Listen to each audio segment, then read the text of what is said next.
Hi friends, welcome to killer channel. Friends, ఎవరైనా మా ఛానల్ని సబ్స్క్రైబ్ చేసుకోకపోతే సబ్స్క్రైబ్ చేసుకోండి. ఎవరైనా మీ డాగ్స్ కానీ మీ పెట్స్ కానీ అమ్మాలనుకుంటే మా ఛానల్ వాట్సాప్ నెంబర్కి మెసేజ్ పెట్టండి. ఫ్రెండ్స్, ఇవాళ మీకోసం స్నో వైట్ పమేరియన్ పప్పీస్ తీసుకురావడం జరిగింది.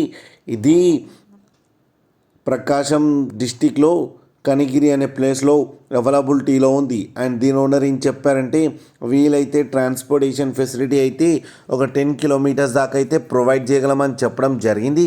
అండ్ ఈ పప్పీస్ ఏజ్ వచ్చేసరికి 50 డేస్ అని చెప్పారు. మేల్ అండ్ ఫీమేల్ పప్స్ రెండు అవైలబుల్లో ఉన్నాయని కూడా చెప్పడం జరిగింది. అండ్ మేల్ పప్పీకి వచ్చి 2000 అండ్ ఫీమేల్ పప్పీకి వచ్చి 1500 రూపీస్ అయితే డిమాండ్ చేస్తున్నారు. అండ్ రేట్లో స్లైట్గా నెగోషియబుల్ ఉందని కూడా చెప్పడం జరిగింది. ఫ్రెండ్స్ మీరు చూడొచ్చు పప్పి ఎంత హెల్తీగా ఎంత క్యూట్గా ఉన్నాయో. కింద వీడియోలో మీకు ఎవరికైనా నచ్చితే టైటిల్లో కాంటాక్ట్ నెంబర్ ఇస్తాను, కాంటాక్ట్ అవ్వండి, మాట్లాడి తీసుకోండి ఫ్రెండ్స్. అలాగే ఒక్కసారి డీల్ సెట్ అయిన తర్వాత అన్ని డీటెయిల్స్ బాగా చెక్ చేసిన తర్వాతనే మనీ పంపాలని కోరుకుంటున్నాం ఫ్రెండ్స్. అలాగే మా ఛానల్ని సబ్స్క్రైబ్ చేయడం మాత్రం మర్చిపోకండి ఫ్రెండ్స్.